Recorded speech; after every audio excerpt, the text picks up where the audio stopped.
आप सभी को स्वागत है आज के नए शुरुआत की ओर।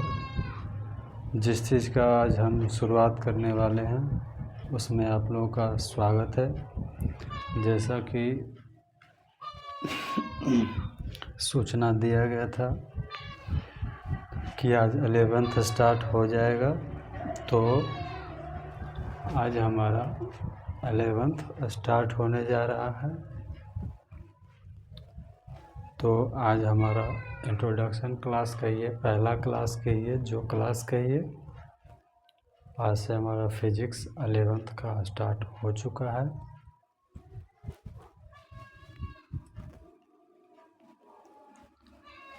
जो लोग नहीं आज आए हैं इस वीडियो को अच्छे से देख लीजिएगा और आगे के क्लास से पहले इस क्लास को देख लीजिएगा। तो सबसे पहले एक मोटी सी कॉपी ले लेना है और जो भी कॉपी हो उसी में रफ और फेयर जो भी करना है एक एक कॉपी में कीजिए। जितने कलर पेन का यूज करना है उतने कलर पेन का यूज कीजिए और एक मोटी सी कॉपी होनी चाहिए और उसमें लिखिए अच्छे से ऊपर में 11th फिजिक्स है।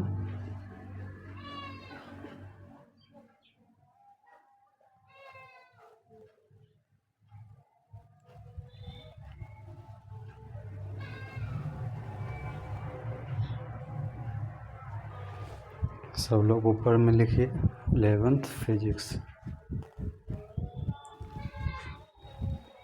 आज हमारा 11वां का शुरुआत हो चुका है। हम जानते हैं कि बहुत ही देर से शुरुआत है, लेकिन देर आए दुरुस्त है। तो हमने लिखा अभी 11th का फिजिक्स। बिना किसी देर के, बिना कोई संकोच किए हम लोग अपने टॉपिक की ओर बढ़ेंगे, है ना। और कुछ भी शुरू करने से पहले इतना बता दें आपको, जितना आप पूरे 10वां क्लास में पढ़े हैं, जितने भी सब्जेक्ट पढ़े हैं उन सभी सब्जेक्ट को मिला दीजिएगा। उन सभी सब्जेक्ट को मिला देने के बाद सारा सब्जेक्ट मिलाइएगा तो उसका सारे कॉपी, सारे किताब को 10वां का मिला के, 10वां का ऑल किताब मिला करके, 10वां का ऑल बुक मिला करके एगो 11वां का फिजिक्स होगा। इसीलिए 10वां में आप तालाब में थे, हैं, और तालाब से आपको सीधा समुंदर में फेंका गया है। मतलब 10वां में आप छोटे बच्चे के समान थे, लेकिन 11th में आने के बाद एक बड़े बच्चे हो जाते हैं, समझदार बच्चे हो जाते हैं। उस एंगल से आपकी सोच होनी चाहिए और आपकी पढ़ाई होनी चाहिए। इसीलिए जब भी क्लास हो अच्छे से ध्यान दीजिए। मैं कोई हवाई बात करने नहीं आया हूँ। जो भी पढ़ाऊँगा आप कहीं भी पढ़ रहे हैं मिला लीजिएगा। अगर समझ नहीं आए, अच्छा नहीं रहे तो नहीं पढ़िएगा, उसमें क्या है। अगर अच्छा लगे कि कंटेंट में दम है तो पढ़िएगा, है ना, जिससे आपका फ़ायदा होगा। आजकल तो फ़ायदा का बात है, जिससे इंसान को फ़ायदा होता है उससे क्लास करता है। आपको हमारे क्लास से फ़ायदा होता है तो हमसे क्लास कीजिए। हमारे क्लास करने से आपका कोई फ़ायदा नहीं होता है तो क्लास मत कीजिए, है ना। तो 10वां में जितने भी आप किताब कॉपी पढ़े हैं सबको मिला दीजिएगा तो 11वां का फिजिक्स होगा। फिजिक्स की अगर बात करें तो फिजिक्स टोटल 100 नंबर का होता है, आप जानते हैं। और 100 में से 70 नंबर का हमारा जो भी 11वां का तो बोर्ड एग्ज़ाम नहीं होता है, इसीलिए कुछ लोग फर्स्ट ईयर रेस्ट ईयर करते भी हैं। लेकिन जो बच्चे 11वां पढ़ते हैं उनको कंपटीशन में आगे बहुत बड़ा हेल्प मिलता है, जो कि आज जो कंपटीशन कर रहे होंगे उन्हें पता होगा। तो इसीलिए 11th जिस बच्चे का अच्छा है उनका कंपटीशन एकदम अच्छा रहता है और जल्दी से जल्दी कहीं ना कहीं वो सिलेक्शन ले पाते हैं, है ना। तो 11th जो होता है उसका कोई बोर्ड एग्ज़ाम नहीं होता है, टोटल 100 मार्क्स का होता है। 70 मार्क्स का आपको विद्यालय में परीक्षा होता है, और जो भी कह लीजिए 70 मार्क का आपका थ्योरी होता है, 70 मार्क्स का थ्योरी होता है, और 30 मार्क्स का आपका प्रैक्टिकल होता है। 30 मार्क्स का प्रैक्टिकल हो गया, टोटल हो जाता है 100 नंबर। और इस 70 में आपका 35 नंबर का ऑब्जेक्टिव आता है और 35 नंबर का सब्जेक्टिव आता है। और अभी डबल प्रायोरिटी है, तो 35 नंबर का ऑब्जेक्टिव है तो आपसे 70 पूछे जाते हैं और 35 बनाना रहता है। और सब्जेक्टिव में भी वैसे ही है, 35 नंबर का है तो आपको 70 नंबर का पूछा जाएगा, 35 बनाया जाएगा। सीधा सीधी बात, अगर थ्योरी आपके एग्ज़ाम में 70 नंबर के हैं तो 140 प्रश्न रहते हैं, जिसमें से 70 आपको बनाने रहते हैं। उम्मीद है आप बातों को समझ पा रहे होंगे। और 30 नंबर का प्रैक्टिकल होता है, टोटल 100 नंबर का।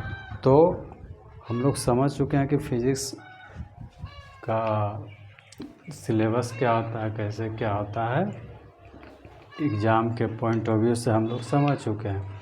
अब हम लोग जान लेते हैं जिसको पढ़ रहे हैं कि वो होता क्या है ना।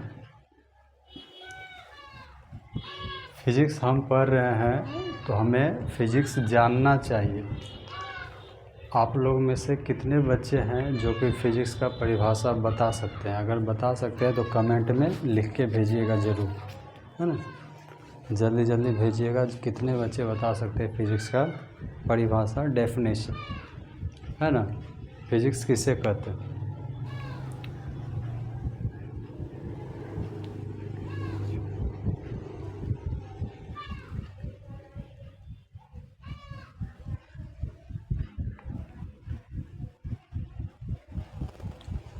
किसी के पास जवाब नहीं? चलिए कोई बात नहीं, हम इसका परिभाषा देते हैं, है ना।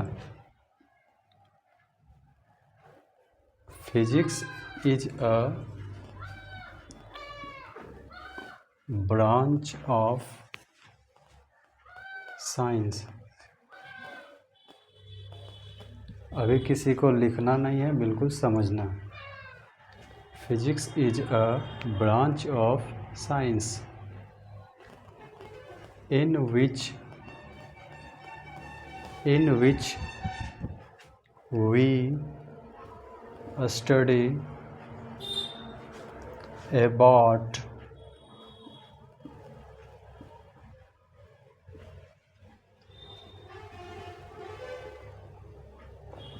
nature and natural event।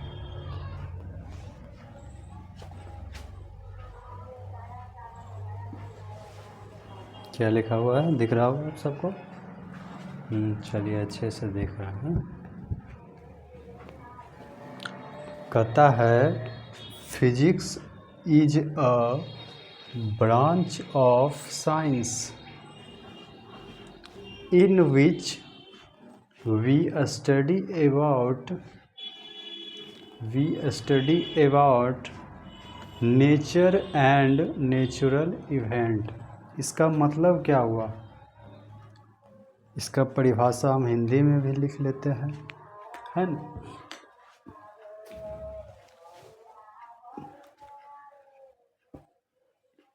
भौतिकी विज्ञान की एक शाखा है जिसके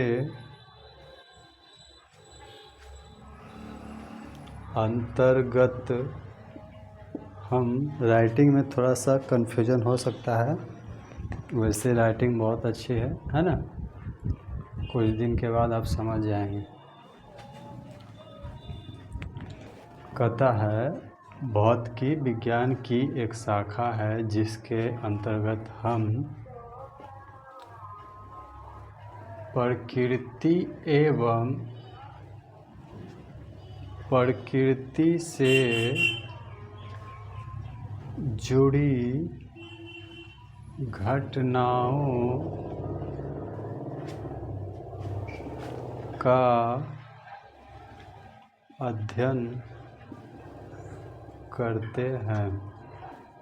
देखो भाई, मैं पहले भी बोला हूँ, आज भी बोल रहा हूँ,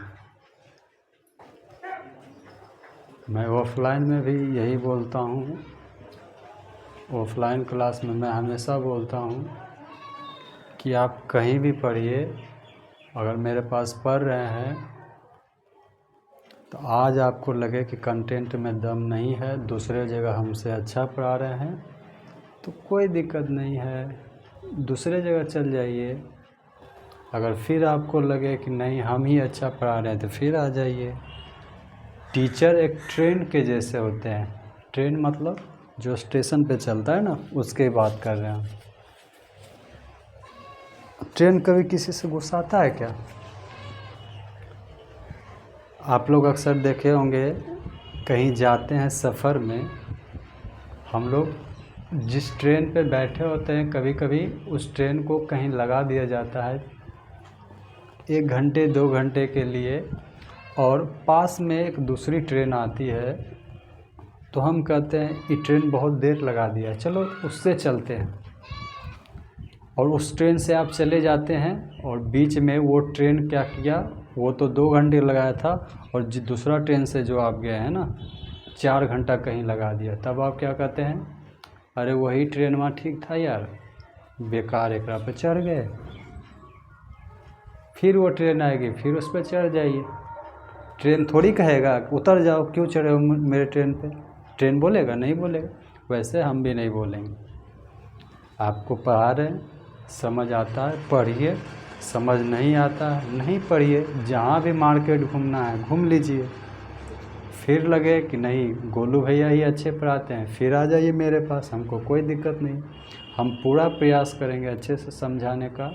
बाकी जहाँ भी समझ नहीं आएगा आप बोलिए, हम फिर से समझाने का प्रयास करेंगे। कंटेंट किसी से भी आप मिला सकते हैं, है ना। तो हम लोग अपने टॉपिक पे आते हैं। हम लोग 11th का फिजिक्स स्टार्ट किए आज, जैसा कि बताया गया है, और टोटल 100 नंबर का होता है, जिसमें 70 नंबर का थ्योरी होता है और 30 नंबर का प्रैक्टिकल होता है। और उस थ्योरी के 70 नंबर में 35 का ऑब्जेक्टिव और 35 का सब्जेक्टिव होता है ना। तो आगे हम लोग बात कर रहे थे कि फिजिक्स का परिभाषा देख रहे थे। जब हम लोग फिजिक्स स्टार्ट कर रहे हैं तो फिजिक्स का परिभाषा हमें आना चाहिए। एम आई राइट? क्या मैं सही बोल रहा हूँ? जब हम लोग फिजिक्स पढ़ रहे हैं तो फिजिक्स का परिभाषा आना चाहिए। तो कहा जाता है फिजिक्स किसको कहते हैं भाई? कहता है, हम लोग अंग्रेजी में लिखे हैं, physics is a branch of science in which we study about nature and natural event. अगर इसका हिंदी में हम लोग परिभाषा देखें तो हिंदी में क्या हो जाएगा हम लोग का परिभाषा? भौतिकी विज्ञान की एक शाखा है जिसके अंतर्गत हम प्रकृति एवं प्रकृति से जुड़ी घटनाओं का अध्ययन करते हैं, उसे फिजिक्स कहते हैं, उसे भौतिकी कहते हैं। अब ये लिखा हुआ तो है, हम पहले 5 बार इस परिभाषा को बोल लेते हैं, है ना। कहता है, उतारना अभी किसी को नहीं है, केवल समझना है, समझने का प्रयास करेंगे। हम 5 बार बोलेंगे, 6ठा बार आपको उधर से गुनगुनाना है। गुनगुनाएंगे ना आप? ज़रूर गुनगुनाएंगे, हमें विश्वास है। तो हम बोल रहे हैं, पहले इंग्लिश में बोलते हैं। Physics is a branch of science in which we study about nature and natural event. 1 बार हुआ, 4 बार और बोलेंगे। Physics is a branch of science in which we study about nature and natural event. 3 बार और बोलेंगे। Physics is a branch of science in which we study about nature and natural event. 2 बार और। Physics is a branch of science in which we study about nature and natural event. 1 बार और बोलेंगे। Physics is a branch of science in which we study about nature and natural event. हमें उम्मीद है आपको याद हुआ होगा इंग्लिश का परिभाषा, तो आप लोग दोहराएंगे अपने से। बोलिए तो ज़रा कमेंट में, देखें कितने लोगों को याद है। अभी कॉपी पे किसी को नहीं उतारना है, बोलिए, लिख के भेजिए। चलिए, उम्मीद है इंग्लिश में आपको याद हो गया होगा। अब हिंदी की बात करते हैं। हिंदी में हम लोग 5 बार बोलते हैं। भौतिकी विज्ञान की एक शाखा है जिसके अंतर्गत हम प्रकृति एवं प्रकृति से जुड़ी घटनाओं का अध्ययन करते हैं। दूसरी बार, भौतिकी विज्ञान की एक शाखा है जिसके अंतर्गत हम प्रकृति एवं प्रकृति से जुड़ी घटनाओं का अध्ययन करते हैं। तीसरी बार, भौतिकी विज्ञान की एक शाखा है जिसके अंतर्गत हम प्रकृति एवं प्रकृति से जुड़ी घटनाओं का अध्ययन करते हैं। चौथी बार, भौतिकी विज्ञान की एक शाखा है जिसके अंतर्गत हम प्रकृति एवं प्रकृति से जुड़ी घटनाओं का अध्ययन करते हैं। 5वां, भौतिकी विज्ञान की एक शाखा है जिसके अंतर्गत हम प्रकृति एवं प्रकृति से जुड़ी घटनाओं का अध्ययन करते हैं। हमें उम्मीद है आपको याद हो गया होगा हिंदी का डेफिनेशन, परिभाषा। तो आप लोग 5 बार हम बोलें, 6ठी बार आप उधर से गुनगुनाइए, आप उधर से बोलिए, और जिसे याद है कमेंट में लिख के जल्दी से भेजिए। आज हमारा फिजिक्स का 11th फिजिक्स का पहला क्लास है, इसीलिए हम चाह रहे हैं कि आप लोग फिजिक्स में इंटरेस्ट जगाना सीख जाओ, ताकि जब फिजिक्स 11th स्टार्ट हो तो आपको पढ़ने में मज़ा आए, है ना। इसलिए हम इतना समझा रहे हैं, तो समझने का प्रयास कीजिए। तो अब आप फिजिक्स का परिभाषा लिख सकते हैं। अब आप फिजिक्स का परिभाषा लिख सकते हैं। फिजिक्स का परिभाषा लिख लीजिए। आप चाहें तो स्क्रीनशॉट ले लीजिए, या तो लिखना है तो देख के लिख लीजिए। ये क्या था, फिजिक्स का भौतिकी, और इंग्लिश में क्या होता है फिजिक्स उसका क्या था, डेफिनेशन था, परिभाषा था। सब लोग उतार लीजिए, या तो स्क्रीनशॉट ले लीजिए, बाद में उतार लीजिएगा। सब लोग लिख लीजिए या स्क्रीनशॉट ले लीजिए, बाद में उतार लीजिएगा। एक बार हम फिर से बोल दें क्या लिखा हुआ है। भौतिकी विज्ञान की एक शाखा है जिसके अंतर्गत हम प्रकृति एवं प्रकृति से जुड़ी घटनाओं का अध्ययन करते हैं, उसे भौतिकी कहते हैं। ये हुआ हिंदी का परिभाषा। हिंदी में हुआ फिजिक्स का परिभाषा, भौतिकी का परिभाषा। अब इंग्लिश में देखेंगे फिजिक्स का परिभाषा किसे कहते हैं, क्या होता है। Physics is a branch of science in which we study about nature and natural event. हमें उम्मीद है आपको समझ आया होगा। जल्दी से उतार लीजिए या स्क्रीनशॉट ले लीजिए, ताकि आपको लिखने में सुविधा हो और अच्छे से लिख पाएँ,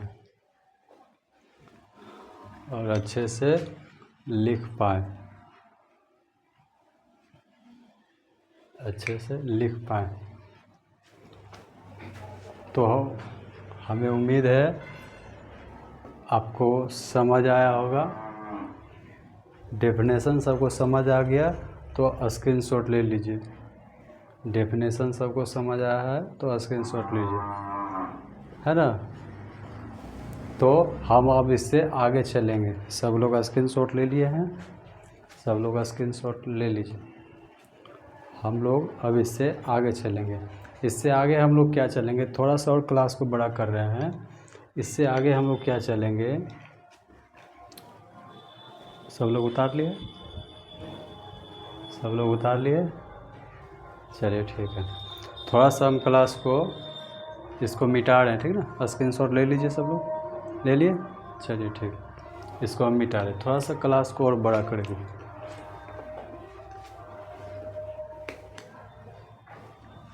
थोड़ा सा और क्लास को बड़ा करेंगे हम लोग।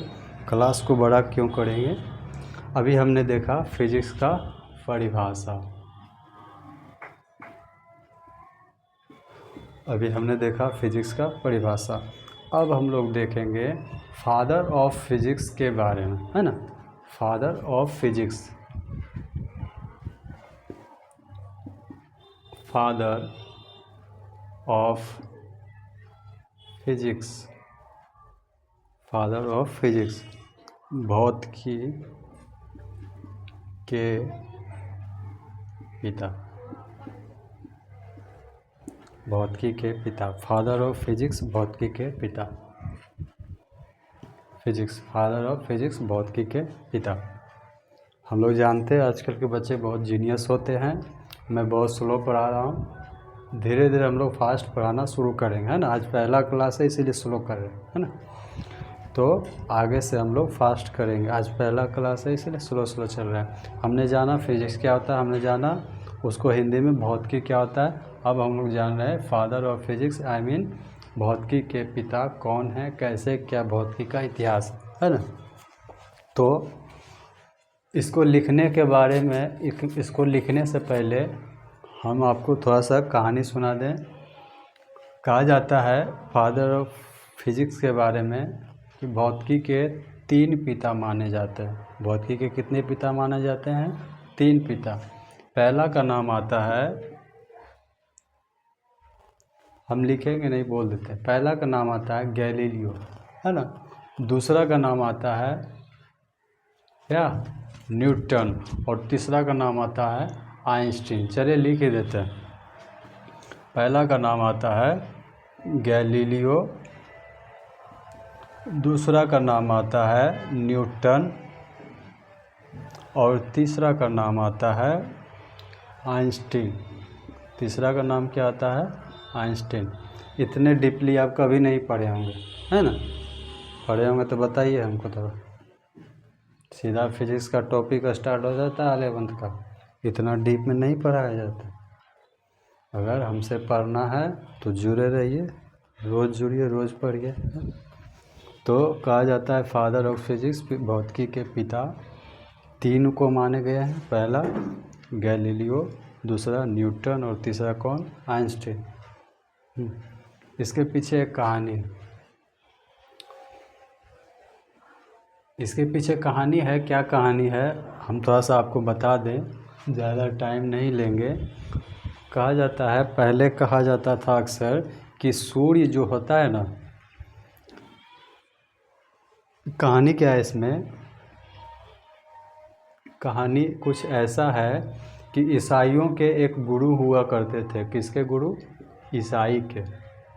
ईसाई के एक गुरु हुआ करते थे और जिसका नाम क्या था? पोप।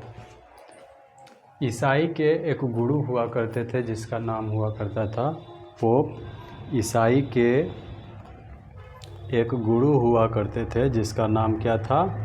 पोप। पोप अपने आप को भगवान के सबसे करीबी व्यक्ति समझता था। पोप का मानना था कि जो भी काम इंसान करेगा धरती पर, हमसे पूछ के करेगा, नहीं तो हम जो चाहेंगे उसके साथ वो सलूक करेंगे। हुआ यूँ कि एक दिन की बात है, निकोलस कोपरनिकस नाम का, पहले थोड़ा सा और पीछे चलें। इस पोप का कहना था कि सूरज घूम रहा है और धरती स्थिर है। पोप का कहना था क्या? सूरज क्या कर रहा है? घूम रहा है और धरती क्या है? स्थिर है। पोप का कहना था कि सूरज घूम रहा है और धरती स्थिर है। पोप का कहना था कि सूरज घूम रहा है, धरती स्थिर है। इस पर एक व्यक्ति आया जिसका नाम था निकोलस कोपरनिकस। इस पर एक व्यक्ति आया जिसका नाम था निकोलस कोपरनिकस। इस पर एक व्यक्ति आया जिसका नाम था निकोलस कोपरनिकस। उसने कहा पोप से कि आप गलत बोल रहे हैं। निकोलस कोपरनिकस का कहना था कि पृथ्वी घूम रहा है और सूर्य स्थिर है। सूर्य स्थिर। निकोलस कोपरनिकस का क्या कहना था कि पृथ्वी घूम रहा है और सूर्य स्थिर है। समझ रहे बात को। पोप बोला सूरज भगवान, पोप क्या बोला, सूरज घूम रहा है, धरती रुकल है। और एक व्यक्ति आया निकोलस कोपरनिकस, वो बोला पृथ्वी घूम रहा है, सूर्य रुकल है। ये बात पे पोप गोसा गया, और जब पोप गोसा गया तो बोला, आदेश दिया अपने सैनिक से कि इसको टांगो, जाके निकोलस कोपरनिकस को टांगो। और पहली बार किसी ने कहा कि धरती घूम रहा है, धरती घूमता है और सूरज भगवान रुकल रहता है, तो उसको मृत्युदंड दिया गया, फांसी पर लटकाया गया, जिसका नाम था निकोलस कोपरनिकस। आप लोग बताइएगा, क्या आपको ये पता था? बहुत लोग को यह पता नहीं होगा। फिजिक्स तो पढ़ते होंगे, ये पता नहीं होगा। भाई बहुत डीपली पढ़ा रहे हैं, बहुत प्यार से पढ़ा रहे हैं, है ना। थोड़ा अच्छे से समझना, सपोर्ट करो। कहता है पहली बार ने कहा निकोलस कोपरनिकस ने कि धरती घूम रहा है, सूर्य स्थिर है, तो निकोलस कोपरनिकस को टांग दिया, सूली पर चढ़ा दिया, मर गया। नहीं तो आज इतिहास में फिजिक्स के दुनिया में पहला वैज्ञानिक गैलीलियो नहीं होता, पहला वैज्ञानिक निकोलस कोपरनिकस होता। निकोलस कोपरनिकस ने मैथमेटिकल टूल से बोला कि नहीं, पृथ्वी, ये क्या चीज़ के माध्यम से बोला? मैथमेटिकल टूल्स के माध्यम से बोला कि धरती घूम रहा है, सूर्य स्थिर है। ये बात हो गया, निकोलस कोपरनिकस को लटका दिया। टाइम थोड़ा ज़्यादा हो रहा है, हम जल्दी से खींचने का प्रयास करेंगे। जब निकोलस कोपरनिकस को टपका दिया तो उसके बाद एक फिर व्यक्ति आया, गैलीलियो। उसके बाद फिर एक व्यक्ति आते हैं, कौन? गैलीलियो। उसके बाद फिर एक व्यक्ति कौन आते हैं? गैलीलियो। गैलीलियो ने क्या बोला? गैलीलियो जो था एक बहुत पावरफुल दूरबीन बनाया। गैलीलियो क्या बनाया? पावरफुल दूरबीन बनाया।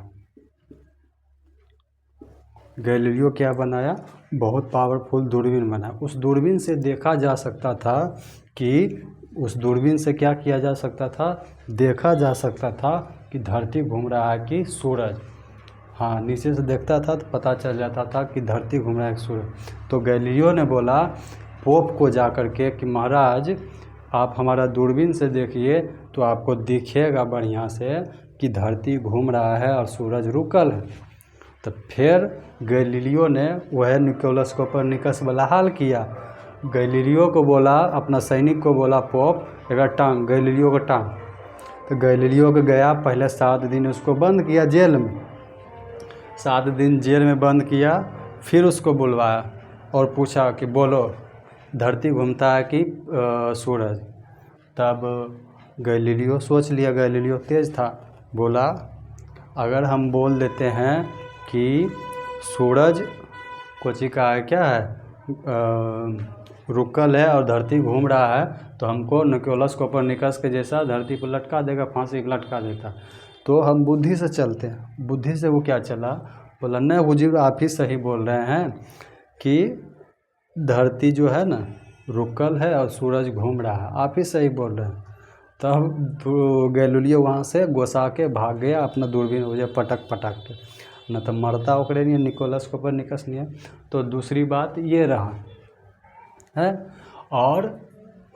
और दूसरी बात ये रहा, तो वहाँ से जा कर के हम लोग को पता चलता है कि गैलीलियो तो मरा नहीं। तो बाद में पता चला, गैलीलियो के दूरबीन से देखा गया तो पता चला, बाद में फिर धीरे धीरे क्या हुआ, गैलीलियो आया तो गैलीलियो के दूरबीन से देखा गया कि, तो पता चला कि धरती घूमता है और सूर्य जो है स्थिर है। तो बाद में धीरे धीरे कर के पोप का जो बात है, कहता है ना कि कोई भी विलन होता है, कोई भी गुंडा होता है, फिल्म भी देखते होंगे, तो कोई भी विलन और गुंडा होता है तो उसका ज़्यादा दिन तक नहीं चलता है ना, लास्ट में विलन हारता ही है। तो वैसे पोप जो था ना, विलन टाइप का था। तो लास्ट में पोप का बात जो हुआ, पोप को हारना पड़ा और पोप का बात गलत साबित हुआ। पोप जो कह रहा था पोप का क्या कहना था कि धरती रुकल है, सूरज घूम रहा है। उसका वो बात गलत हो गया और जो दूरबीन बनाया गैलीलियो उससे देखा गया कि धरती घूम रहा है, सूरज स्थिर है, और यह बात साबित हुआ और पोप गलत साबित हुआ। और पोप गलत साबित हुआ, उसके बाद से ही गैलीलियो का पहला नाम आता है फादर ऑफ फिजिक्स में, भौतिकी के पिता में। और उसके बाद 1900 के गैलीलियो जो हैं, गैलीलियो 1900 के ऊपर वाले फेज में आते हैं। और गैलीलियो जो हैं 1900 के ऊपर फेज वाले में आते हैं। 1900 के ऊपर में गैलीलियो का नाम आता है। और 1900 के फेज में आपको न्यूटन का नाम आएगा फादर ऑफ फिजिक्स में। और 1900 के बाद जो आपका नाम आएगा वो 1900 से लेकर के अभी तक मॉडर्न तक, आधुनिक तक मॉडर्न तक, 1900 से लेकर आधुनिक तक, मॉडर्न तक, आज तक जिसका नाम आएगा फादर ऑफ फिजिक्स में उसका नाम है आइंस्टीन। उसका नाम क्या है? आइंस्टीन। तो हमें उम्मीद है आपको फिजिक्स के बारे में और फादर ऑफ फिजिक्स के बारे में और फिजिक्स की कहानी के बारे में हमने जो भी समझाया आपको अच्छे से समझ आया होगा। तो फादर ऑफ फिजिक्स के बारे में हमने क्या समझा कि इसमें पहला निकोलस कोपरनिकस आया जिसने मैथमेटिकल टूल्स से बताया, तो उसको फांसी का सज़ा दिया। किसने? पोप ने। उसके बाद गैलीलियो आया, दूरबीन बनाया और उस दूरबीन से पता चला कि धरती घूमता है, सूरज स्थिर है। और उसके बाद गैलीलियो का पहला नाम आया फादर ऑफ फिजिक्स में। 1900 के फेज में आया न्यूटन। फिर 1900 से लेकर के आज तक के जो फेज में है वो है आइंस्टीन, है ना, फादर ऑफ फिजिक्स में। तो ये सब टूल्स थे हमारे, और हमें उम्मीद है आज का क्लास आपको अच्छे से समझ आया होगा। आप लिख लीजिए फादर ऑफ फिजिक्स के बारे में, फादर ऑफ फिजिक्स में लिख लीजिए अच्छे से। अगर इस चीज़ को लेना चाहते हैं स्क्रीनशॉट, तो स्क्रीनशॉट अच्छे से ले लीजिए। इसको, इस चीज़ को स्क्रीनशॉट लेना चाहे तो ले लीजिए। हमें उम्मीद है स्क्रीनशॉट ले लिए होंगे, है ना। चलिए इसको मिटा देते हैं।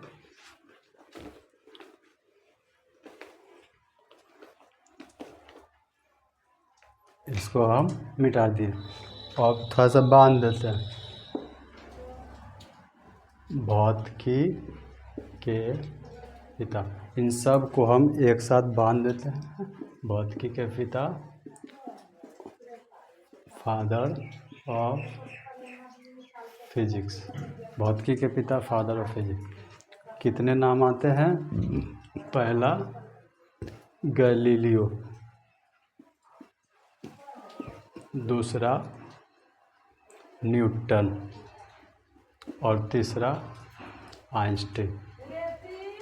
तीसरा कौन? आइंस्टीन। गैलीलियो 1900 के ऊपर फेज में, न्यूटन 1900 के फेज में और आइंस्टीन 1900 से लेकर के आज तक के फेज में मॉडर्न के। बाकी बात कहानी आप लोगों को अच्छे से याद होगा, जो सुनाया हमने कहानी अच्छे से याद होगा, है ना। अगर आपसे क्वेश्चन में पूछा जाएगा सबसे पहले किसने कहा था कि सूर्य घूमता है, सबसे पहले किसने कहा था कि धरती घूमता है, सूरज स्थिर है? निकोलस कोपरनिकस ने कहा था मैथमेटिकल टूल से, और उसको मृत्युदंड दिया गया था पोप के द्वारा, है ना, याद रखना। हमें उम्मीद है आज का क्लास आपको अच्छे से समझ आया होगा। अगर समझ आया होगा तो अगर ऑनलाइन देख रहे हैं तो हमें सपोर्ट करें, है ना। अगर और बाकी बात ऑफलाइन के लिए तो कुछ कहना ही नहीं है। ऑनलाइन देख रहे हैं तो हमें सपोर्ट करें, इससे ज़्यादा हम क्या करें। बहुत अच्छे से पढ़ाए हैं, आपको भी पता है कि हम अच्छे से पढ़ाए हैं, है ना। तो अच्छा लगे तो फिर जुड़िए, नहीं अच्छा लगे नहीं जुड़िए, है ना। Thank you so much. फिर मिलते हैं नेक्स्ट वीडियो में। धन्यवाद।